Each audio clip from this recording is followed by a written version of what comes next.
اعوذ باللہ من الشیطان الرجیم بسم اللہ الرحمن الرحیم۔ سورہ انعام کی ایک آیت پڑھ رہا ہوں، آیت نمبر 165۔ وَهُوَ الَّذِي جَعَلَكُمْ خَلَائِفَ الْأَرْضِ ورفع بعضكم فوق بعض درجات ليبلوكم فيما آتاكم، اور وہی ہے جس نے تمہیں زمین میں ایک دوسرے کا جانشین بنایا اور تم میں سے ایک کا رتبہ دوسرے پر بلند کیا تاکہ وہ آزمائے تم کو اپنے دیے ہوئے میں۔ ان ربک سریع العقاب، آپ کا رب جلد سزا دینے والا ہے۔ وَإِنَّهُ لَغَفُورٌ رَحِيمٌ، اور وہ بے شک وہ بخشنے والا مہربان ہے۔ ایک آیت ہے جو میں نے یہی پڑھی، لیکن اس کی تشریح بہت اہم ہے۔ دنیا کا نظام یہ ہے کہ یہاں ایک شخص جاتا ہے اور دوسرا اس کی جگہ آتا ہے۔ ایک قوم پیچھے ہٹا دی جاتی ہے اور دوسری قوم اس کے بجائے زمین کے ذرائع اور وسائل پر قبضہ کر لیتی ہے۔ یہ واقعہ بار بار یاد دلاتا ہے کہ یہاں کسی کا اقتدار دائمی نہیں، مگر انسان کا حال یہ ہے کہ جب کسی کو زمین پر موقع ملتا ہے تو وہ گزرے ہوئے لوگوں کے انجام کو بھول جاتا ہے۔ وہ اپنے ظلم اور سرکشی کو جائز ثابت کرنے کے لیے طرح طرح کے دلائل گھڑ لیتا ہے، مگر جب خدا حقیقتوں کو برہنہ کرے گا تو آدمی دیکھے گا کہ اس کی ان باتوں کی کوئی قیمت نہ تھی جن کو وہ اپنے موقف کے جواز کے لیے مضبوط دلیل سمجھے ہوئے تھا۔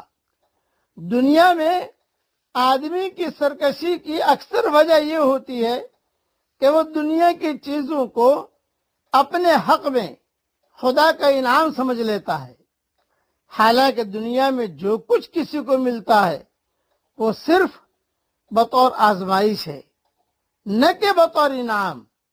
دنیا کی چیزوں کو آدمی اگر انعام سمجھے تو اس کے اندر فخر پیدا ہوگا، اور اگر وہ ان کو آزمائش سمجھے تو اس کے اندر عجز پیدا ہوگا۔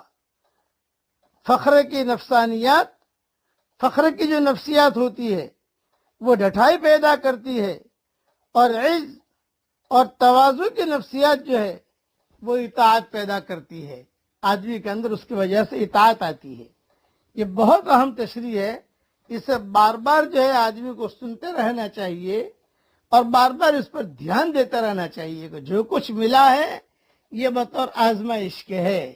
لیبلوکم ایکم احسن عملا، ہم آزماتے ہیں تم کو کون اچھا عمل کر کے آتا ہے۔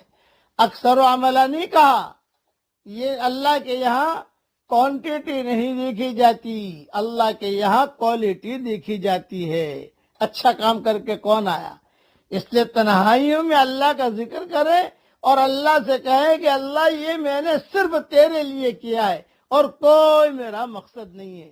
میرے والد صاحب رحمۃ اللہ علیہ سردی کی راتوں میں جب لیٹتے تھے تو پھر جو ہے رضائی وغیرہ ڈال کر، خوب سردی ہوتی تھی دہلی میں، تو رضائی وغیرہ ڈال کر آیتیں پڑھتے، دعا مانگتے، پھر مجھے کہتے کہ دیکھ یہ میں نے صرف اللہ کے لیے کیا ہے، تجھے کہتا ہوں تو تجھے کہنے میں تو کوئی تکبر پیدا ہوگا نہیں، بیٹے کو کہنے میں تکبر کیا پیدا ہوگا؟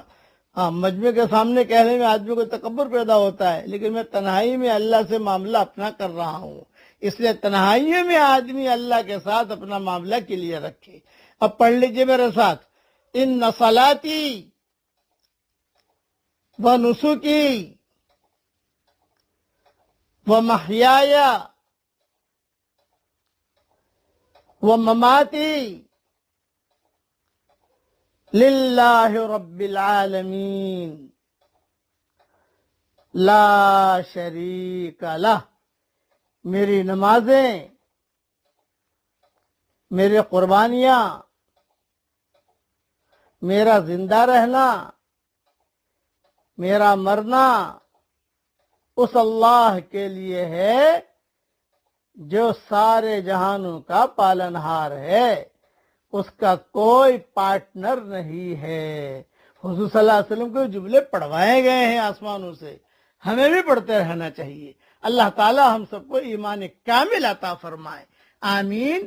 وآخر دعوانا ان الحمد للہ رب العالمین۔